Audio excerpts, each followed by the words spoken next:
Il y a bien sûr un volet économique dans ce livre.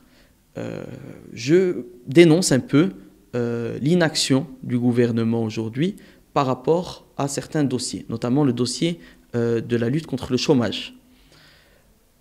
On se souvient d'un discours de Ben Kiran au Parlement où, quand un député lui a demandé comment lutter contre le chômage, il a dit il faut prier Dieu pour avoir du travail.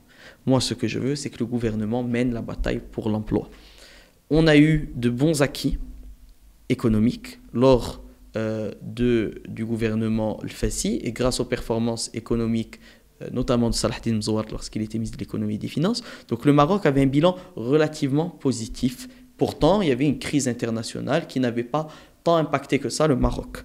Donc on avait de bons acquis et on a un gouvernement qui est venu et qui, par un amateurisme politique, n'a pas su continuer les réformes économiques nécessaires et l'ouverture du pays, notamment attirer de nouveaux investisseurs et encourager la création de richesses au Maroc. Donc ce que je propose dans ce livre, c'est que les jeunes puissent aussi participer à l'effort économique du pays, au redressement productif du pays. Comment? C'est simple. Il y a ce que je propose, et c'est une mesure dans ce livre qui pourrait faire l'objet d'une proposition de loi au Parlement, c'est la suppression de l'impôt pour les jeunes entrepreneurs, les entrepreneurs de moins de 25 ans. Donc ça pourrait encourager des jeunes Marocains, au lieu d'aller travailler à l'étranger, de venir au Maroc lorsqu'ils ont moins de 25 ans, avec leur capital, et de lancer une start-up, une jeune entreprise.